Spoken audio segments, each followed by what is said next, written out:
Good afternoon, everyone.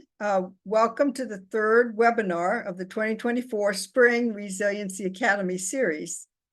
We're having folks joining us now, and I'll just give a few introductory remarks. My name is Annette Oso, Managing Director for Resilient Virginia, and I want to recognize my colleagues, Trish Porter, who along with Bill Bohn and Ann Whitlow worked on planning this event. And in addition, Jerry Cervenka, our technical advisor, who is assisting with production today. We'll go forward now with a few logistical notes. The session will be recorded and shared with the attendees, and shortly after the event takes place. Attendees are invited to put your name and contact information in the chat box. And you will be on mute during the presentations, but please do add your questions to the Q&A box, and we will be addressing those after the speaker's presentation. Note that the transcription feature is enabled if you choose to use that feature. So the Resiliency Academy series began in 2020 and has taken on a variety of themes each year. This year, we're looking at a very timely topic, which is how to integrate climate concerns into hazard mitigation planning. Our first session was called Understanding Climate in Virginia, and we featured the latest climate impact information from the 5th National Climate Assessment. This set the stage for our next 3 webinars, where we're introducing the FEMA requirements on climate, relevant climate language in hazard mitigation plans. And then today and the 4th webinar, we'll actually look at the tools and resources for developing your local plan. The agenda for today, as you see, will be doing a welcome and audience poll. We'll introduce the speakers, and then again, have this after the speakers are presenting, have the Q&A section. We're going to go ahead and take a few minutes to do a quick poll that will give the presenters an idea of what sectors are represented by today's attendees. Okay, let's see, today we have quite a few folks from the business and private sector, local government, about 16%, with regional government 10%, some state and federal government representatives, and some community organizations and nonprofits. So welcome all. Good to have you here at the session. Before we get started with the speakers, we want to thank our sponsor for this year's Resiliency Academy. Both the spring and fall sessions are being supported by the Mid-Atlantic RAPT or CAPT program, and their representative, Krista Romita Grocholski, is going to be speaking today on some of their tools that they've developed for hazard mitigation planning. We also want to thank our annual sponsors, and you can see them here: Marion Enterprises, Weston and Sampson, ECT, and Clark Nexon, as well as our members who represent government, institutional, and organizational, and individual members, and several generous donors. Their sponsorship helps with our educational events, such as Resiliency Academy, and also our biennial Resilient Virginia Conference. Moving on to today's speakers, we're happy to give some brief overview of their background, and then we'll have them speak. So first, we have Baja, the former Senior Director of Direct Support and Innovation with the Urban Sustainability Directors Network, and the originator of the concept of resilience hubs, which now has been put out as a program or an initiative working across the United States and also internationally. We're actually working on some resilient hub programming in Virginia. She has developed a new and improved all hazard mitigation planning and process guide, which she'll be talking about. And then most recently, as mentioned, was with USDN, and then with the City of Baltimore was the Climate Resilience Planner and Floodplain Manager. Next is Krista Romita Grocholski, who is, again, lead principal investigator for the program, the NOAA-funded program that also helps to fund our Resiliency Academy. She's worked with on climate adaptation and resilience in the technical area of developing climate data tools and incorporating climate projections into stormwater management and hazard mitigation processes. Next is a state representative from the Virginia Department of Conservation and Recreation. This is Matt Dalon, who is the program manager for the Office of Resilience Planning. He currently is managing this whole development of phase 2 of the Virginia Coastal Resilience Master Plan and the new Virginia Flood Protection Master Plan, which will be a statewide initiative that will be taking place over several years. Before DCR, Matt worked in the private sector, looking again at climate adaptation, particularly in waterfront situations around on the East Coast in various states. And Matt is a professional engineer and certified floodplain manager. Then we'll have Bill Bohn, who is the Chief Executive Officer for a business, the Community Resilience Consulting Company, out of a small business out of Lynchburg, Virginia. He's also the acting chair of Resilient Virginia's Board of Directors.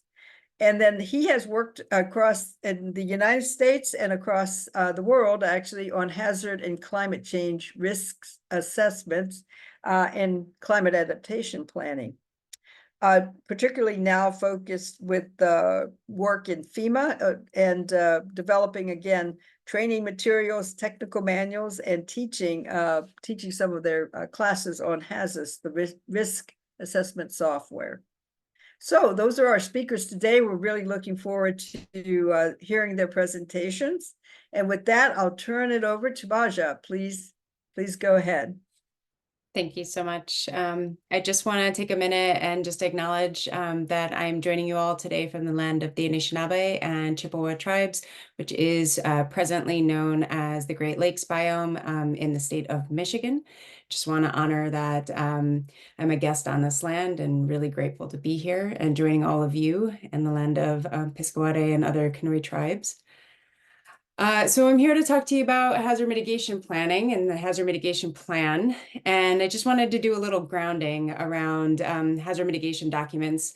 So we have a lot of stuff on the FEMA websites that said that, hazard mitigation plans are really here to help us accomplish big things and to help us to mitigate these hazards. And in reality, they tend to be a prime example of really heavy energy intensive processes that require a lot of checking of boxes. And then it's kind of almost like that document that sometimes sits on the shelf and isn't utilized to its full potential. And so instead of continuing with that norm, continuing with looking at what is already happening and asking, how do we mitigate for future impacts by looking at the past? We're thinking with things changing so quickly these days that it's really not a good methodology for working proactively. We see some changes happening in the federal government, but they're not happening fast enough. And so the reason that I started working on this new and improved all hazard mitigation plan actually started almost 7 years ago, where was really looking at a more proactive approach. And so this is a long time coming and something I'm excited to share with you all. So to just get into it, a little bit of our more conventional approach is a more siloed approach. And what we're looking for is this transition into a more integrated approach, a way that we're bringing in sort of the social, ecological, and technical components, as well as the climatic components for this new approach that allows us to sort of marry what are the minimum standards for FEMA, but also be able to be more proactive in that. And instead of doing that just with the content, the idea is also to think about the process. The way that these plans are usually developed, and they have been in the past, is to require a minimum of 2 community meetings.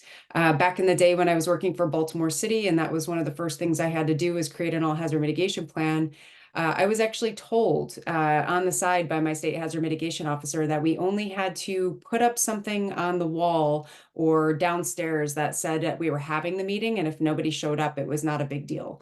But we just had to say that we had done it, and that would check that box.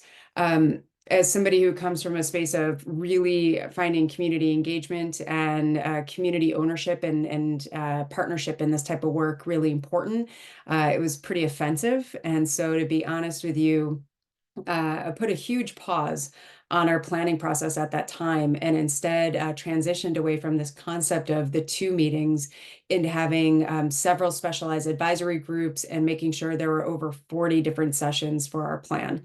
That was my own choice. It's not saying everybody has to do it that way, but the idea is that we're thinking of both the content of the document and the process change, and bringing those both together into something that's more proactive, more relational, and actually helping these documents not sit on the shelf. So I want to talk a little bit about the fact that so far, and this happens a lot when we get sort of documents that require sort of a top-down approach, is that they're very, very cookie cutter. And what we know about communities is that one size does not fit all. And so we're really working on creating with this document an adaptable and flexible framework, and thinking about implementation, being really sensitive to the fact that there are considerate and unique elements in each community. And, unfortunately, FEMA tends to treat all communities the same. So this is a really great way that you can get support for your resilience work and support from your chief financial officers and your OEM teams, along with floodplain management and health department. It also connects to some of these other considerations, such as J40 at the federal level, and brings in ecological benefits that we find with other federal partners. So in that, this new guidance document, if anybody has ever done the old school, like mid-80s, choose your own adventure books, where at the end you got the pick if you went forward to page 62 or went back to page 16, that's a little bit of how this document was designed. And it's meant to be where it's something where folks get to choose where they are based on their political pressures or their political willingness, as well as what this unique dynamics are of their community. There's a lot of editable cut and paste text by section. The intent is to make the folks, the tribal, state, and local governments who are going to be using this document really have it be a lot easier. It's not something that's intended to make it harder. Even though it's going above and beyond, the intent is not to then make it something that costs a lot more money or is really, really difficult to do. So we've been working a lot with partners to work on providing the data and the predictive elements that would go along with these maps. And Krista will talk a lot about that in the next piece. But we've also made sure to integrate elements that allow you to make the case of why to integrate the social, ecological, and climate components, crosswalking structure and prioritization that's really helpful, a list of draft mitigation strategies, and then that cut and paste text that helps with sort of different scales. And I'll get to that in a little bit. But to give a visual of kind of what this looks like, when I talk about choose your own adventure, there's a decision-making point. And the first decision-making point is just to kind of choose what, based on your political will, what based on the needs of your community, do you want to bring into this document? And the first is just to say, we're going to be real about the fact that climate is changing. It's changing really fast, and we want to integrate climate change and climate data. I would hope that most people on this call would be open and available to that. The second is then pathway 2, where it's just integrating social equity. Potentially you live in a community where social justice is talked about, but climate change not as much. So that's sort of a standalone as well. The third pathway is integrating both of those, bringing in the climate change and the social equity information to make sure that you're more proactive.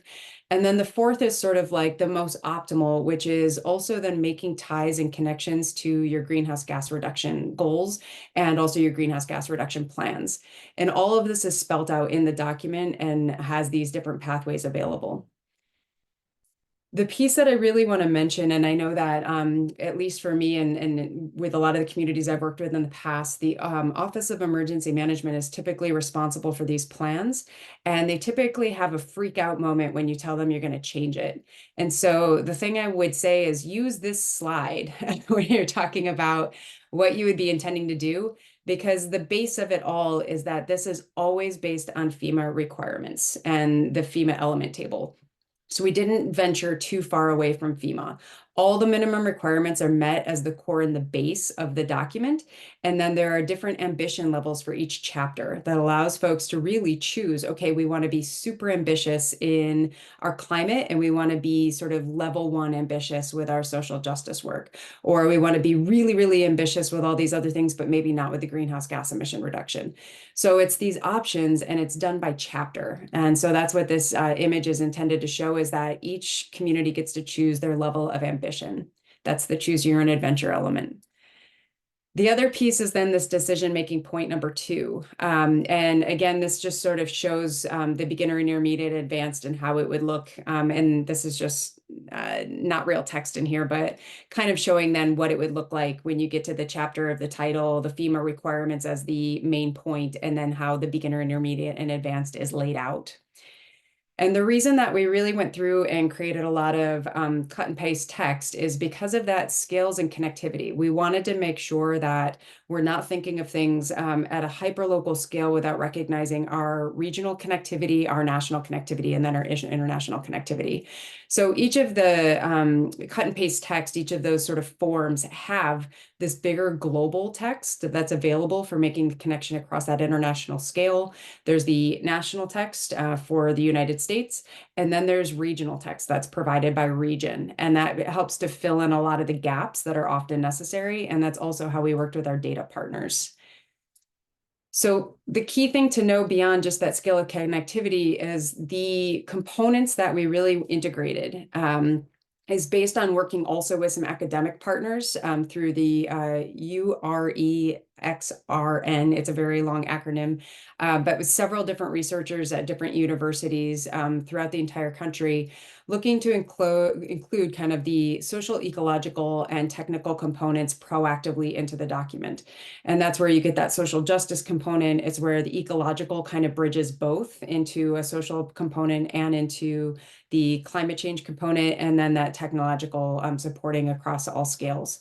And so this is an approach that's actually been well documented, well published on. We have a lot of partners who are in it, and we're really making sure that it's integrated into this document. So when I talk about integration and I talk about all those different scales, the global, national, regional, and local, that's integrated in all of the chapters of the plan. So all 6 chapters. And this is already what folks are doing. Like I said, it's just kind of adding those other components that allow then for this proactive planning, for the proactive use of the resources, and for the more content and process to evolve and become stronger.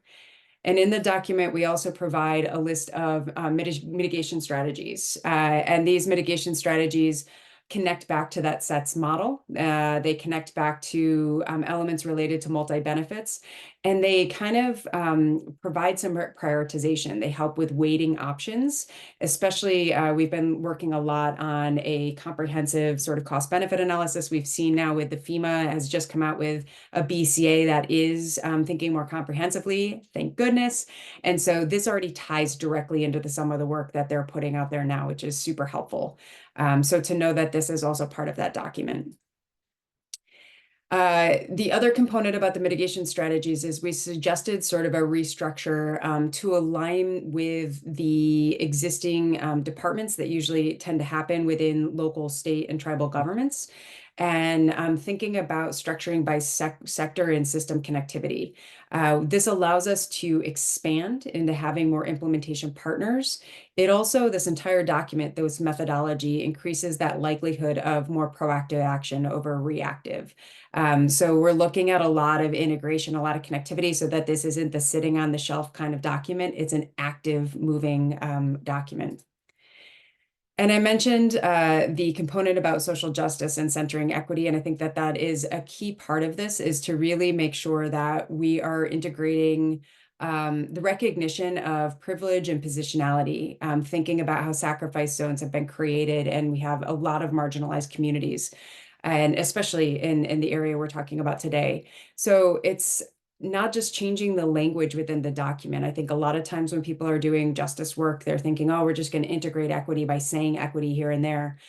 It's really around altering the decision-making process, the partnership components, and then thinking about respecting people as part of folding them into the entire planning process.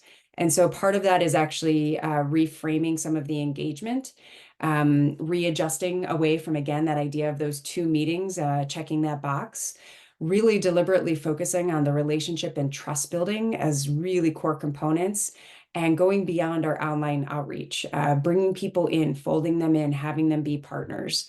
And so I'm not going to read this slide to you. You're all going to have access to this, but I think it's a really important piece of this to note when we're talking about process, we really are talking about engagement differently.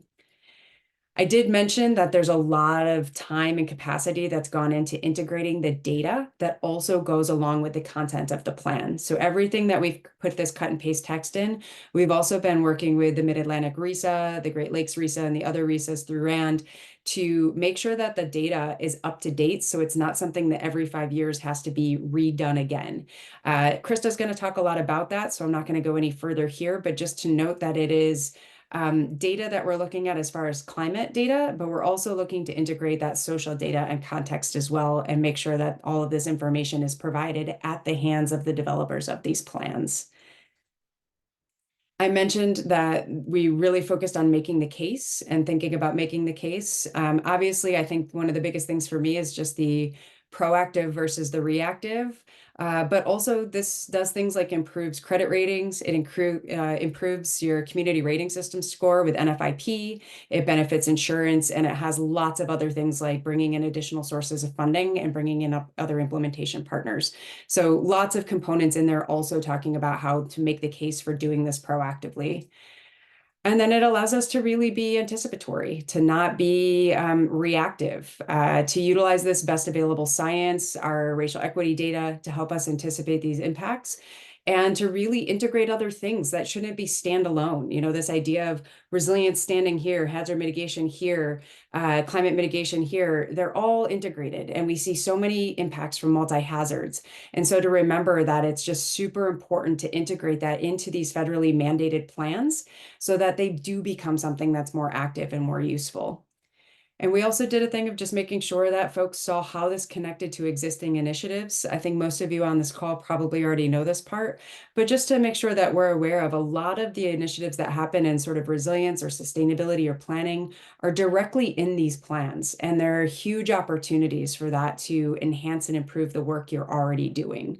So to remember that the FEMA lifelines, the emergency support functions, some of these other things that are entirely reactive, this is a real opportunity to also be proactive.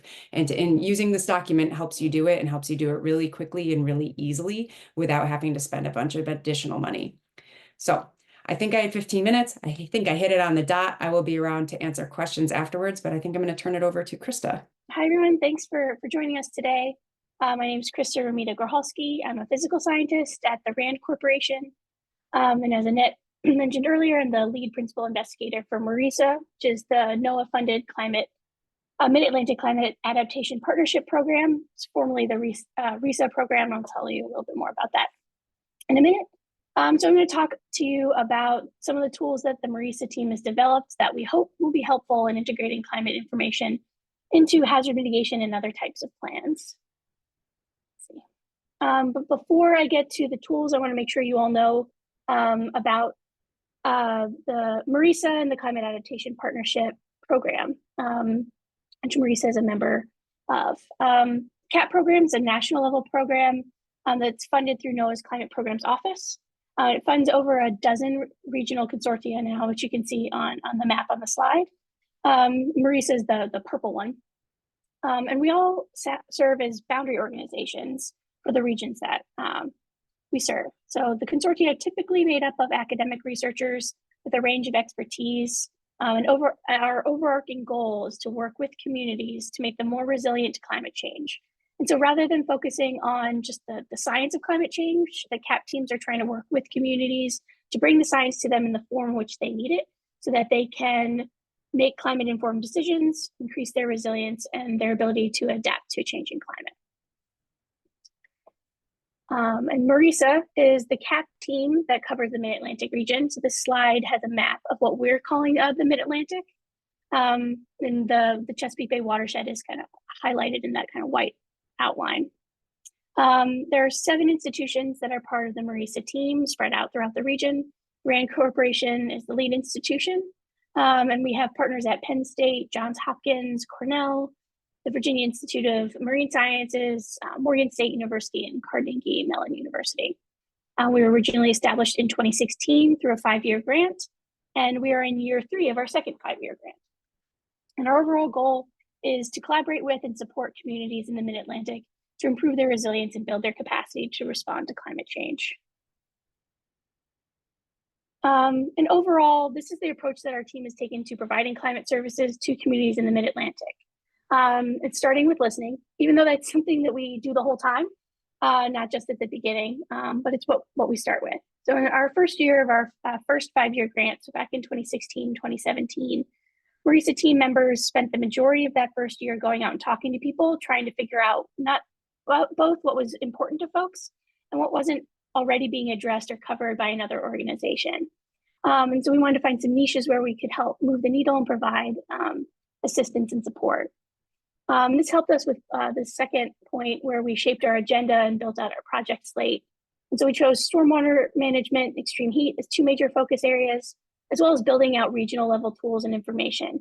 Because in a lot of things like the National Climate Assessment, the Mid-Atlantic gets cut into pieces. And so Mid-Atlantic often doesn't get presented and holistically. So we thought there was a lot of utility in providing those holistic tools. And we've done a lot of tool building, especially in our first 5 years of existence, but each tool and each group of tools stems from an initial request from a stakeholder. So we're not just building tools because we think it's going to be fun, though I think they are, but we're trying to address a specific need. And we go through an extensive co-production process every time we do it, which I'll talk more about in the context of CHAMP.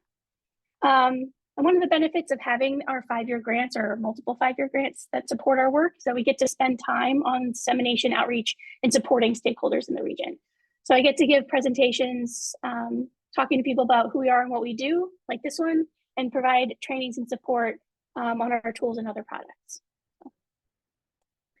And as I mentioned, we've done a bunch of tool building over the past several years, and we've put together a suite of different tools, along with a few other ones and the ones that I show here.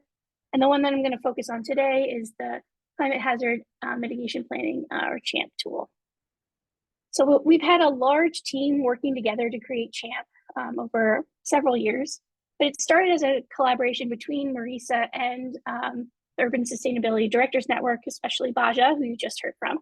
And then across CAP grant that we received in 2020 allowed the Great Lakes team, GLISA, and the former Carolinas CAT team to join us and expand the geographic coverage, do additional outreach and co-production work.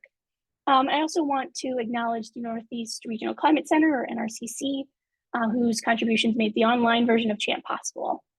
So let me just tell you a little bit about CHAMP overall. So starting in 2017, members of the MARISA team spoke with Baja about the work that she just talked about making hazard mitigation plans, more forward-looking proactive documents that include information about things like social equity and climate change. So as you mentioned, this happened a number of years ago, and it's been a long time coming that we've been working on this.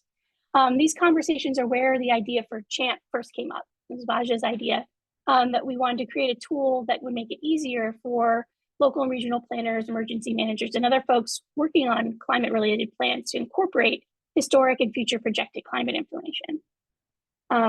So we decided early on that if we were going to go through the work of building the tool, we wanted to make sure that it served as a long-standing resource for this information to support folks and to help build capacity in the region that we cover over time. There are a few features of CHAMP that I want to highlight here that I think make it particularly useful and help serve that purpose. First is that 3 of the Climate Adaptation Partnership teams engage in extensive co-production processes throughout the production of the tool, using a lot of Baja's time to try to figure out how we wanted to match up mental models, make sure that we were presenting the information in a useful and usable way. And so that really informs not only how we wrote about everything in the tool, but like even just the basic look and feel of the tool itself. And then second, the data in CHAMP is linked with databases that are maintained by the Northeast Regional Climate Center And those databases are regularly updated. Some of them are updated monthly, some of them are updated annually, depending on the specifics of the data. And so the data in CHAMP is updated when those databases are. So the tool is current and will remain current over time, which is important, like Baja mentioned earlier, because you have to update these tools regularly. And third, we combined the expertise from the multiple CAP teams to help build out information and make sure that we were adequately representing regionally relevant metrics, such as Great Lakes hazards or things like coastal flooding. And finally, that I think is really useful and comes from Baja's tool, where she has information and data, text that you can cut and paste. We wanted to do something else like that. And so in addition to the graphs and data visualizations that we provide, the tool has interpretive text that's customized, kind of like a Mad Lib, for each region, state, and county, that tells the user what trends we see in the climate data and interprets those plots for you. So you don't have to know a lot about climate data to be able to use the tool. We try to explain ourselves in that text. It also includes definitions, citations, and so that you can cite those resources and also look into and get more information when it's needed. Just a little bit of information about the data in CHAMP. As I mentioned, we pulled the data from the NRCC databases, which keeps the information up to date. The historical climate data are currently from a PRISM gridded data set, and climate projections are from the LOCA downscale data set, which are based off of CMIP 5 models. We have not integrated CMIP 6 models in yet, but that's in the works. And the hazards and impacts information come from the NOAA Storm Events database.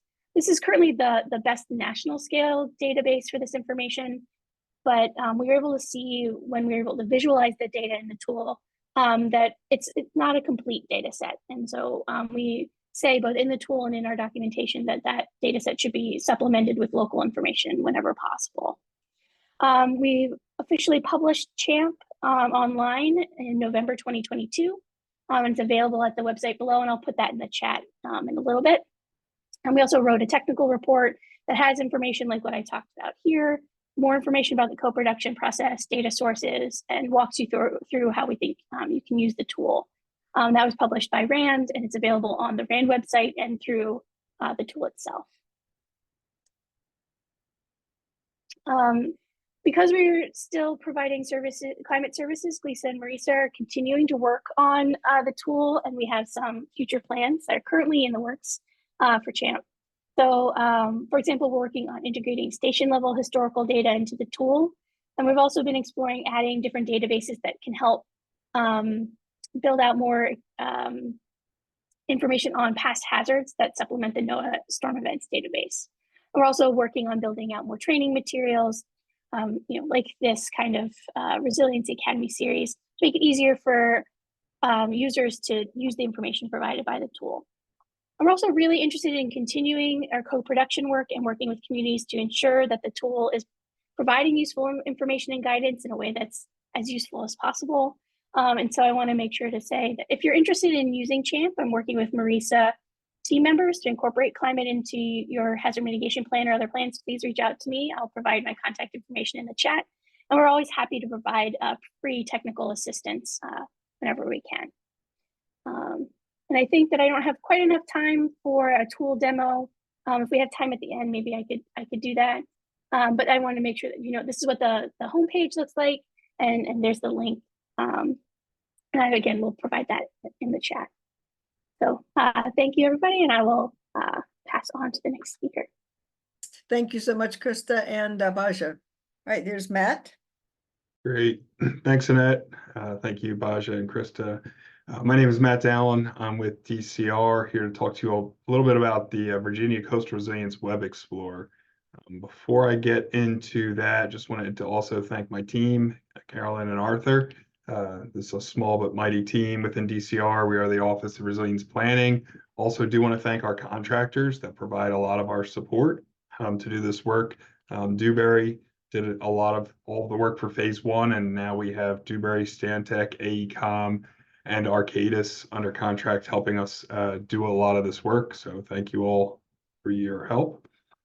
We are responsible for the Virginia Flood Protection Master Plan. This plan has not been produced since 2005, so this is a key initiative that we're working on getting started soon and need to have this completed next year. This is kind of a top-down, state-level strategy for state agencies and resources on how we manage flood risk across the entire Commonwealth. We're also responsible for the Coastal Resilience Master Plan. Coastal in this term is the 8 coastal PDCs. So we do go a little further west, a little outside of the Chesapeake Bay watershed. So we released phase 1 in December of 2021. And that's what I'll be talking about a little bit today, some of the resources that came out of that effort. But we're currently updating a lot of that data and are scheduled to release that by the end of this calendar year. So I wanted to walk through kind of 2 use cases within our Coastal Resilience Web Explorer. Our phase 1 effort was largely a flood hazard impact assessment that the state is providing to have consistent data to help support localities and other stakeholders engage in more planning and less on the data development side. So I wanted to first go through a use case for an individual. So say you want to see what your flood risks looks like. If you go to our Web Explorer online, there's some different tabs across the top. If you select this hazards tab, this is the screen that you can see, and you see a graduated flood risk raster or exposure raster of different annual exceedance probabilities from mean sea level and mean low water or tidal ranges all the way out to the 500-year floodplain. So this is what water looks like right now in 2020. You can click the time horizon and see what water could look like at 2080. Not looking good with a lot of blue. This is an area where I found out my cousin lives out at Windmill Point in Lancaster County. And they recently moved there and was trying to help educate them about some of their flood risk, and this tool came in handy. So now we see what the 2020 flood exposure looks like and what 2080 flood hazard exposure looks like. You can also click any point on our map and see how that exposure changes over time. So right now they're kind of sitting high, and their annual exceedance probability is the 0.2 or the 500-year flood event. Not too bad right now, but as time progresses and sea level rise occurs, when we add on the storm surge on top of that, they're evolving from kind of episodic extreme storm exposure to nearly a coin flip, whether or not they're going to get flooded in a 2-year flood out in 2080. So the risk is changing. We're hoping this tool helps communicate how that risk is changing over time for individuals across the coastal region of Virginia.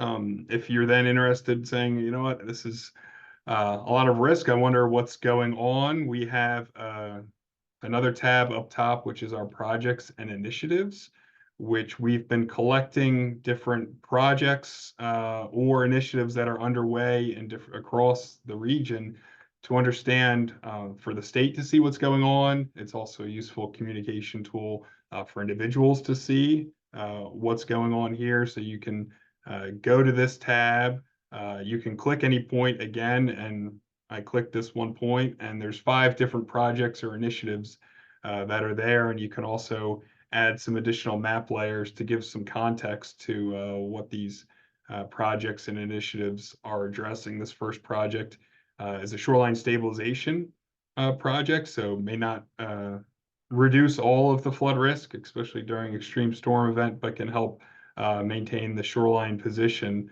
longer time. The yellow arrow just means you can scroll down in the application and see additional project information, who's responsible for it, where they're at, as far as what phase. Is it just conceptual? Is it underway? Is it being designed and permitted, or is it under construction? So there's a little bit more information.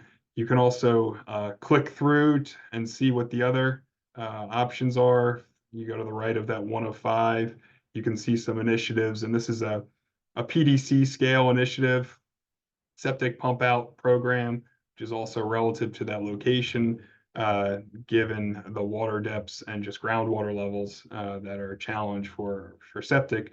So again, you can see what is going on, how that risk is being addressed, either at the local or regional scale, so that individuals are more informed about what else is going on. And here to the next click is just another example of one of those initiatives that's across this PDC region. So they understand there's some attention, but their house may not be protected by some of these.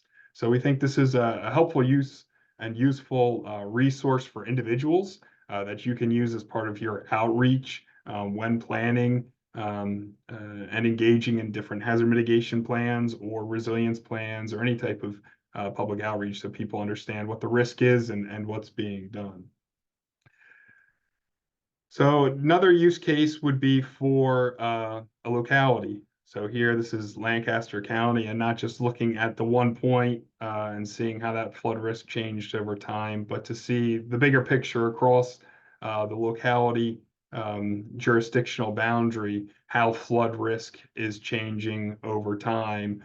So you can select your area of interest, whether it's the whole project area, which is the 8 coastal PDCs. You can select a PDC, or you can select a locality, which is our cities and counties here in Virginia, and kind of explore the information that is there. And that's what I'll kind of walk you through. So here you see that graduated flood hazard raster, again, with water levels out at the projected 2080 sea level rise projections incorporated with storm surge.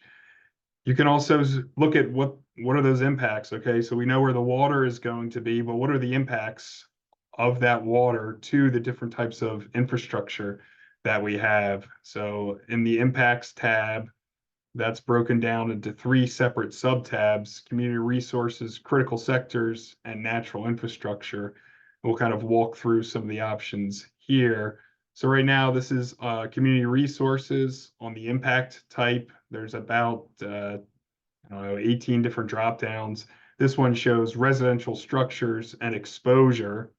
Right now at 2020 is selected on the flood hazard time horizon, and we see this relative risk raster across the jurisdictional boundary of where there's higher risk right now with the darker colors and lower risk with the lighter colors. But we see in this table that that risk is increasing over time, or that exposure increases over time with different flood hazard our time horizons. So if we move it forward to 2080, the table on the left remains the same, but now the flood hazard raster has been updated. And so now you see updated relative impacts to residential structures within Lancaster County. And these relative scales of the raster here are relative based on the area of interest that you have selected. So if you had selected the Northern Neck PDC instead of Lancaster, it would have given you the relative impact level across that entire PDC, and then the impact raster would have expanded across that entire PDC's jurisdictional area. We also have loss numbers. So before we were just looking at exposure, so number of residential structures that are exposed to flooding. We've taken those and calculated averaged annualized loss from the coastal flood hazard.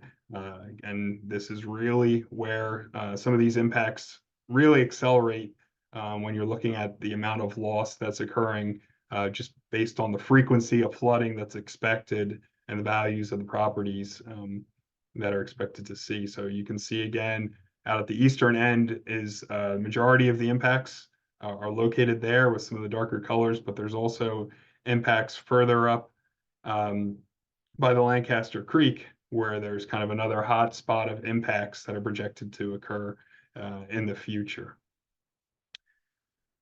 In addition to seeing where the structures are impacted, we also have some data showing where the context to the people that are being impacted there, where we intersect our flood hazard exposure with our social vulnerability data.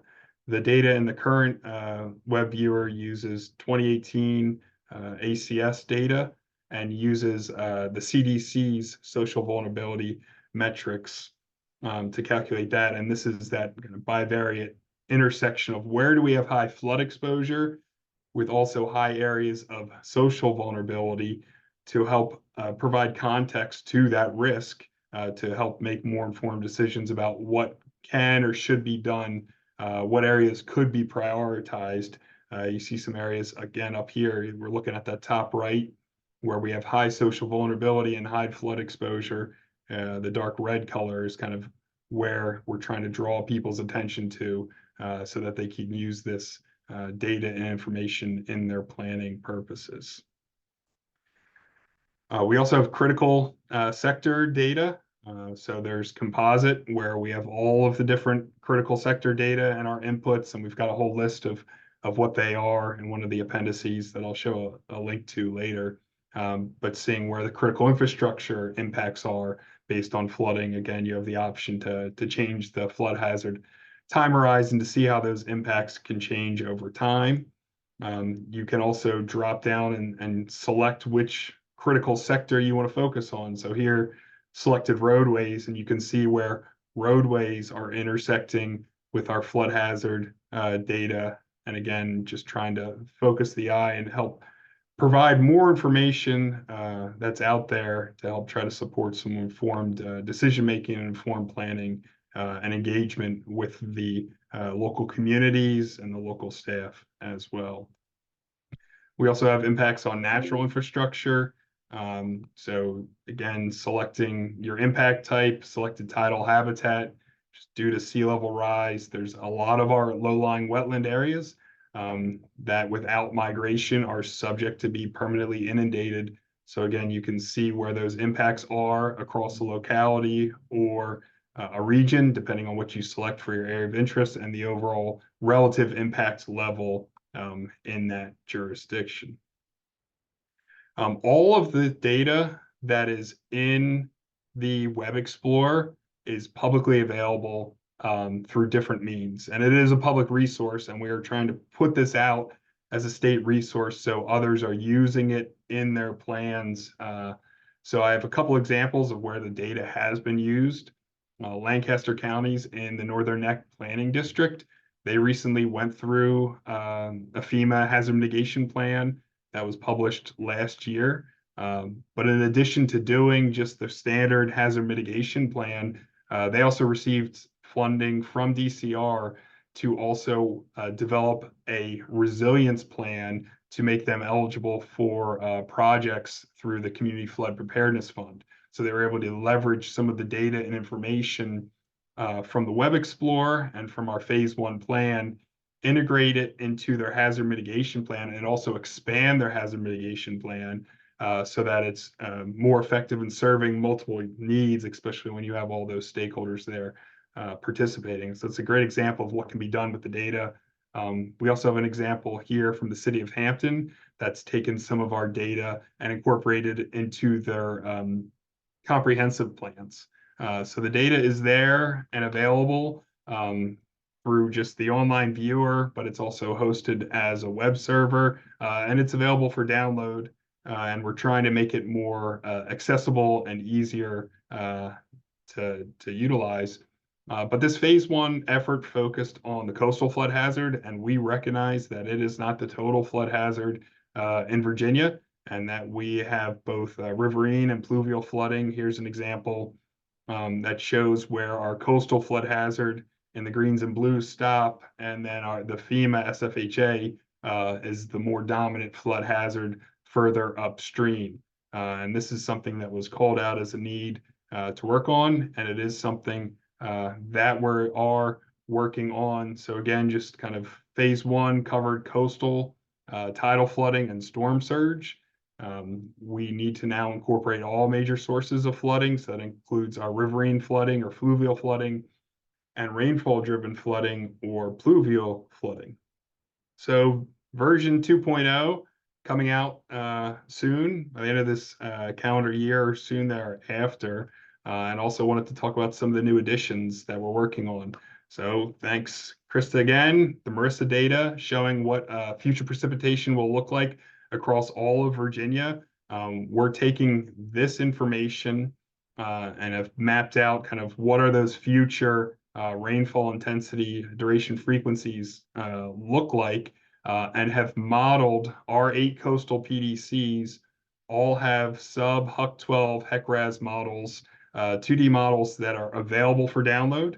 And they have pre-run plans already there based on an interval for a 2-hour, 6-hour, and 24-hour duration. They're set up on a 10-foot resolution. So again, another resource that is currently available. We're going to be promoting this a lot more and helping people understand what's in these pluvial models and how they can be used. But we're using this to inform our phase 2 planning effort to be able to show rainfall-driven flooding today, but also in the future based on those MARISA predictive IDF curves for our data. So this is an example. If you go to our layer, we're also using the stack catalog to help make this data more accessible, so you can download the geometry, the precipitation, and then there's a long list of the different simulations that are run that you can look at. If MARISA says you might have the Atlas 14 predicted value times the adjustment factor of 4.78 inches, well, you can pull up the 5-inch rainfall event. There's already depth grids there that you can look at, or you can run the model, pick up that model and make any changes you would need to for your project. So we're hoping that this is going to be a great resource for the 8 coastal PDCs, and are considering looking at additional work across the rest of Virginia as well. Also wanted to highlight another tool that DCR recently released. It's a flood story app to engage with our public and have some participatory mapping of where flooding occurs. That DCR has put out this tool. We know there's some other localities that have it, but really trying to extend this for those localities that don't, and try to give a voice to the people of where flooding is impacting them, so that this type of information can make it into planning efforts, because we know it's hard to get those stories. So hopefully this is another resource that we're getting some more buy-in from our stakeholders and can continue to engage with the public. This is a quick overview of some more data that's coming out. Some of this I mentioned that we have available, especially in the 8 coastal PDCs, expanding to fluvial and pluvial at the end of this year in that region, but are also working on statewide fluvial and pluvial flood hazard data that we're going to need to be incorporating into our statewide flood protection master plan. So these slides will be shared. If you have any questions on them, feel free to reach out. Some different ways to access the data. Again, online, there's some different hosted data layers, as well as data for download as well. If you want to find out what we're up to, what new data is coming out, please sign up for our newsletter. We send out a quarterly newsletter from the Office of Resilience Planning, or you can also email us directly. A great way to get in touch is flood.resilience@dcr.virginia.gov. All right, thank you very much. Gonna hand it over to our next presenter. I'm going to talk about 3 tools that FEMA has developed to help with some of the hazard mitigation planning. So 3 I'm going to talk about here are the National Risk Index, which you can see there on the left, which is a web-based tool that has a lot of different data layers combined to show vulnerabilities and resilience and that sort of thing. The one in the middle is the RAPT tool, which is the Resilience Analysis Planning tool. So that is also a web-based tool that I'll talk about, again, with different data sets brought in from different federal partners. And then on the right there, I'm going to talk a little bit about HAZUS as well. It's a more complex tool that is a GIS-based tool. And it actually helps us create economic and social impacts for the community. So just a quick overview of the three, kind of a comparison. So when I use these tools, I think about the community I'm going to use them for first to figure out which ones might work and which ones might not work. And you can see that the top two there are both web-based, so you can just go onto their website. I probably should have had a link to the website, but if you just search FEMA risk, National Risk Index, or FEMA RAPT, or FEMA HAZUS, you'll see that the first one that comes up is the official one. So the first two there, you can just go to your web browser, click on the tool, and it will show you kind of a map of the country, and then you can kind of zoom into the area that you're interested in and take a look at the data available to you. The National Risk Index, it does not have site level data, so you'll see the other two actually have things like schools and hospitals and fire and police and that sort of thing. The Risk Index basically has census tracts with data that's shown at that tract level. So you'll see for both the NRI and RAPT, the data is presented at the tract level, the census data. So this could be your vulnerability information and that sort of thing. And thanks, Trish, for putting that in the chat. And then HAZUS is actually at the census block level. So I'll talk about the differences there in just a minute, but it's a much finer resolution. There are a number of hazards. NRI covers 18 different hazards. RAPT covers 7, and HAZUS covers 4. Although one of those is tsunami, and it's not covered in Virginia. So in Virginia, it's just 3. But like I mentioned, the HAZUS is actually producing a economic and social impact estimation. So it actually gets to dollar losses and damage and that sort of thing at the site level, at the community level, census block level. The National Risk Index also has average annual loss at the census tract level, and then RAPT brings in a lot of other data as well to do overlays to look at potential impacts. It does have some climate information there as well now. See here. So just a little bit about census tract versus block. You can see on the left there, that's a census block, and the right is census tract. So the census tract is based on population. So it's usually about 4,000 people. Can be up to 8,000, could be closer to 2 or even 1,500.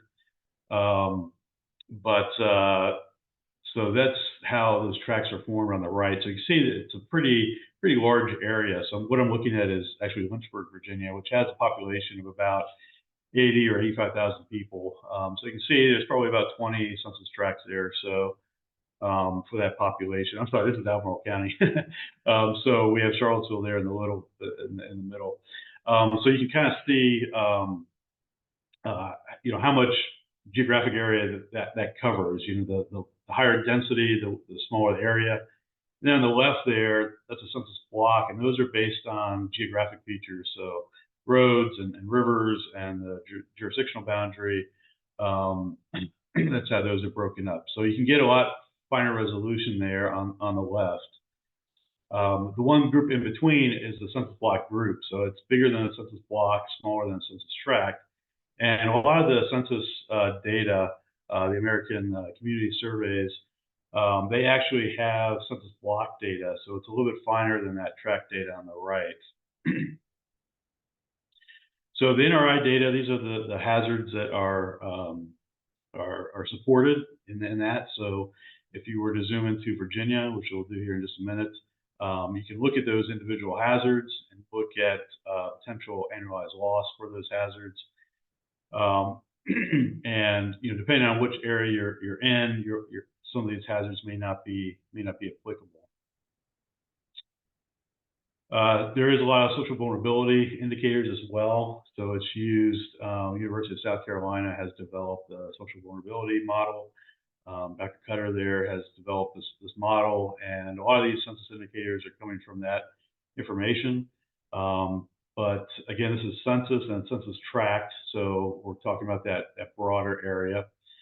And you can see there, they're getting to some of the social vulnerability indicators that we typically use for modeling. And when you're doing a hazard mitigation plan, one of the things that you're going to need to do is to look at the vulnerable populations in the community. And your community may be different. It may have different vulnerable populations, so it's important to know, what is more applicable to your area. But this gives you a sense of the different areas of potential vulnerability there. The one thing the NRI also does is it also has a resilience indicator. So it also looks at kind of the positive things in the community, which is a little bit different than a lot of the things like the EJ models and that sort of thing out there that focus on social vulnerability. So this also looks at kind of what makes your community stronger too.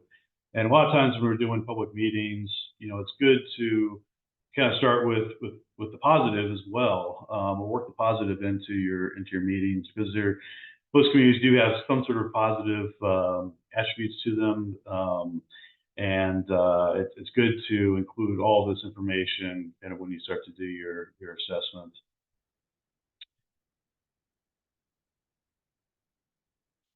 Okay, so this is actually Lynchburg NRI. So I've zoomed down into Lynchburg, and you can kind of see, again, this is a census tract. These are census tracts here shown, and this is the risk index, total risk index. So this is looking at all the hazards that the NRI covers. So you can actually go in and you can change it to just look at one hazard at a time. And you can also look at the social vulnerability, the characteristics we just looked at, the community resilience as well by selecting those buttons. And one nice thing is also the ability to download this data too. So I like to use GIS. I like to be able to have kind of control over the data. So you can download this data, again, at the census tract level, and you can kind of play around with it for your own community. One thing I will say, looking at the kind of the next example, this is Bedford, which is just west of Lynchburg. So town of Bedford is only 2 census tracts. It's broken up. There's actually a rail that goes through here. And so for more rural communities, I find that this tool is more difficult to use because it doesn't get to that fine resolution. So a lot of the communities in Virginia that don't have a high population, you end up with pretty large census tracts, and it's hard to really figure out what the community looks like, because you may have one section of the community on the east that is very high income, and you may have one in the west that's very low income. And if you look at these things together, you end up looking at what you think is like a middle class community, when in fact it's not at all. So there are some limitations with using some of these tools that are at the census tract level, and so you should just be aware of that when you start to do some of the analysis and trying to figure out what tools to use. The RAPT tool, these are some of the hazards that are covered by RAPT. So it's not as many hazards as the NRI, but it does have things like the FEMA floodplains. It has some NOAA tracks for hurricanes, has some seismic data there. So these are all overlays that you can bring into your RAPT tool, again, your web-based tool. And then you also have this infrastructure as well. So you actually have data from Highfield, which is a federal data set that FEMA also manages. But you have things like hospitals and urgent care and mobile home parks, pharmacies, nursing homes. All these are at the site level, so you can see them as a point on your map. And there are other things like lines, like transmission lines, or maybe roads that are on there as well.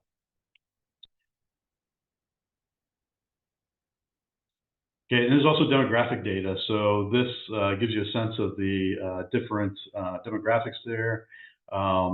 Again, this is looking at some of the vulnerability in the community, and again, it's at the census tract level.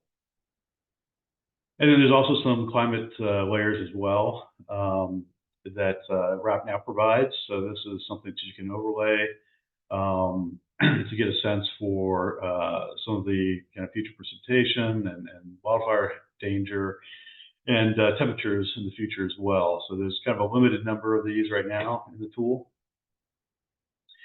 And this is kind of what RAPT looks like. Again, I'm looking at Lynchburg. You can see the different points now for the different infrastructure there, facilities there that are shown. You can see it has a nice little legend on the top of the toolbar here. That's where you get to all these different data sets to map, and you can do different overlays. So in this case, we're looking at population below the poverty level, as well as all these different fire stations and police and schools and that sort of thing.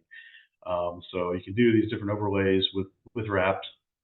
And again, this is the town of Bedford, so we get some of those point layers, but again, we have just 2 census tracts for the town. So you can see everyone south of the railroad track has a higher poverty than the ones above.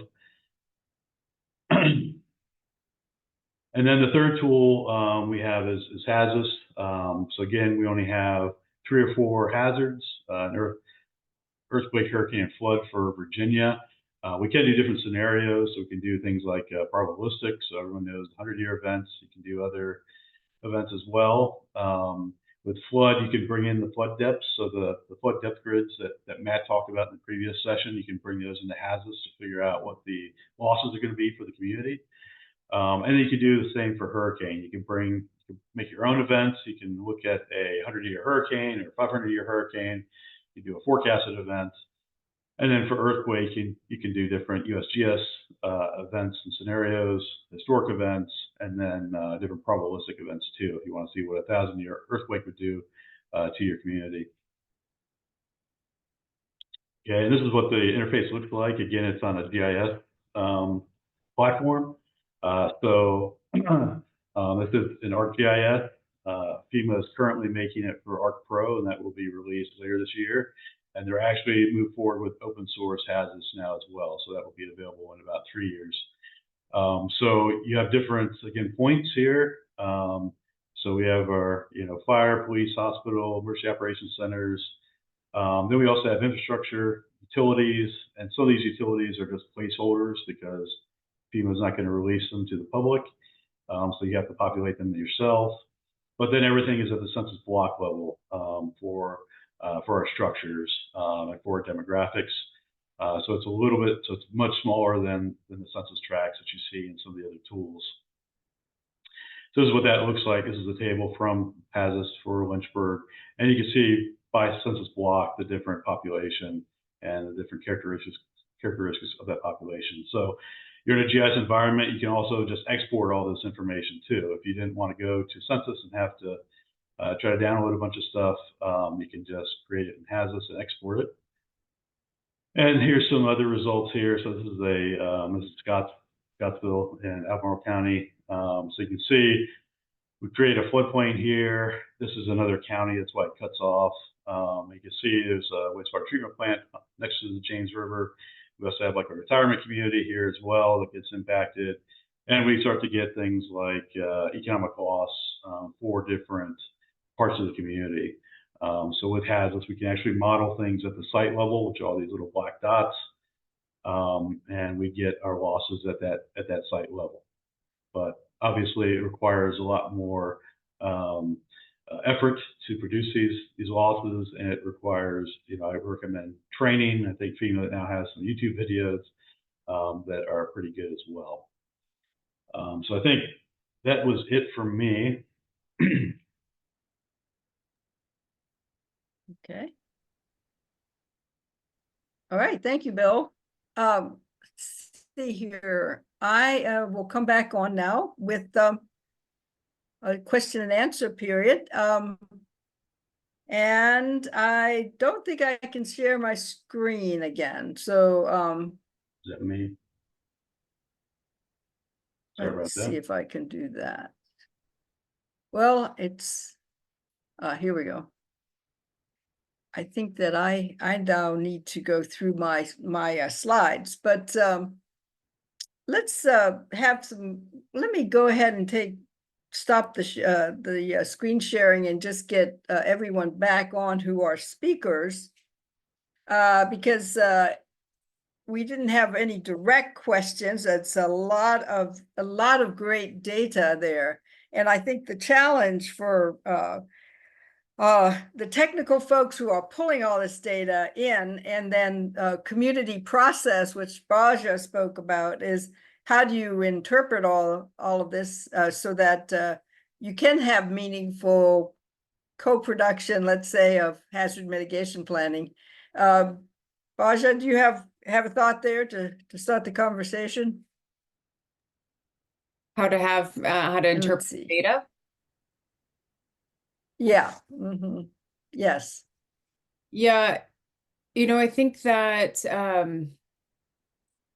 it's important to make sure that we make the data as accessible as possible without it being something, because I think we forget often that we live in this world, right? We live in this data. We're used to seeing these types of presentations. We're used to this type of stuff, but a lot of people are not used to it. And so what is the way we make it as accessible as possible? And I would also venture to say, if you're working with people, as interactive and enjoyable to actually work with as possible. So I think that requires a bit of a tremendous amount of simplification in some ways. Not that people aren't intelligent enough to get it. I think it's just the way it's presented needs to be simplified so that it can be easily grasped. And then it's something to make it also more enjoyable. If we pound data down people's throats, they kind of zone out. I think we have to remember our attention spans are a little bit shorter these days. And so how do we make it something that is more fun, more interactive, and also applicable to the groups that we're going to be talking to? Okay, thanks. Thank you. And then Matt, you all have gone through the first phase of the Coastal Mass Resiliency Plan. So how have you seen the interaction and engagement side of things happening? Thanks, Annette. Yeah, I mean, it's been a focus. So today's presentation really just focused on the data and tools that we make available primarily to practitioners that are doing the work for localities to help, again, try to save some of the budget on the data production to allow more time in the engagement side, because we know that's where a lot more time is needed and usually where a lot of the budget is not. We're working on it through different means. So we're focused on intentional engagement by stakeholder mapping, and then identifying, okay, with this stakeholder, what is our objective? How do we meet that? What are we doing to help them come along on this journey with us? So we know it's not one size fits all, and have been trying to continue to just modify, learn, understand what the different needs are, what works for some, doesn't work for others. So continue to be, try to be nimble with it and effective and cost efficient with our resources. So I think for us, really having an intentional plan of who we're meeting with, what are we trying to achieve, where are we at in this engagement spectrum, whether we're just informing or really working with them, has been a critical component to the update this go round. Okay, thank you. And then Bill, I'm going to ask you about your experience using the FEMA process, and then I'd like to end really with Krista, because we're going to, and as a precursor to talking about workshop 4. So if we could. So Bill, how have you've worked with I guess Lynchburg and some others now on the hazard mitigation plan updates, right? Yeah, so I worked on their last mitigation plan updates, and I just did Virginia Tech's about a year and a half ago. So you're asking me what tools I use for that? And I guess you put all that data out there, but how did it work in terms of engaging your audience, engaging whether it's the local government people themselves or some community folks, which technically again are required to be involved. So how has that worked out? Yeah, I mean, in the places where you've worked on it? I think maps help a lot. You know, if you can show flood depths on, you know, certain buildings that the community is using, or on a council person's home, which is what we actually had in my city, that's very eye-opening, and I think it gets them engaged. And if they can be engaged in the process, you know, up front, you know, I think if we can help make that point, you know, up front and get their buy-in, you know, I think it makes the whole process much easier. And, you know, at the end, they'll be on board to pass everything, and they're, you know, helping to promote it. So we get more people there at your public meetings and that sort of thing as well. So I mean, I think these tools help with that risk communication. You know, it's one thing just to look at a blue thing over your house, but if you know there's 8 feet of water there, or, you know, whatever it is, I think that makes things more real, maybe.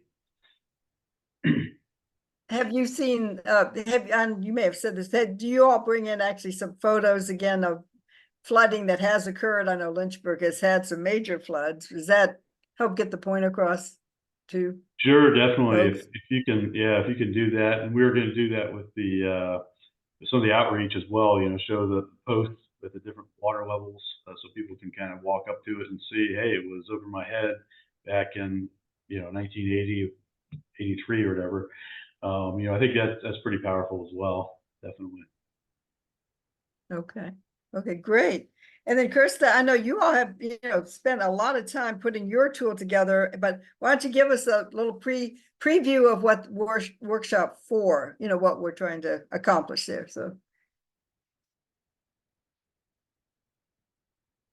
you are I'm muted. I should be better Yeah. at Zoom by now. But so we spent a lot of time with Baja and USDN members talking through, like I mentioned before, making sure that our mental model was correct and trying to figure out how to present the information in a simple and an effective way, the way Baja spoke about. But, you know, CHAMP has existed for, I guess, a couple of years now, and we're wanting to try to apply it to more localities and see how it gets used, because down to like the phrasing of how we interpret the different plots, we want to make this as easily incorporatable. I don't know if that's the right word, but incorporate this stuff in CHAMP as easily as possible into people's plans. And so I'm hoping that we'll, through the Resiliency Academy, connect to more folks, and where we can work hand in hand with them in using the information in CHAMP and the other data that MARISA has to make sure that this is as useful as we hope it is, and do that in the form of free technical support. So we hope to start delving down that road for session 4. And if folks want to talk to me ahead of time to kind of go through your data needs or CHAMP together and see, so I can have some of that information and can share back with others. Or we're going to be doing a little bit more of a discussion where we talk through some specifics. I give more of a demo. We'll have some more time to actually dig into the tool itself, and see what works, because fortunately we're funded for at least a few more years. And that means that we can play with this and update it to make it more useful. We're not expecting it to be a static tool and just that we got it perfect on the first try. So we have done a lot of work to try to make it useful, but we're interested in continually engaging with people to update it as necessary, add more information, or just change the way we're presenting it to make sure that it's useful. And how does it interact with all the FEMA tools, HAZUS or the other ones?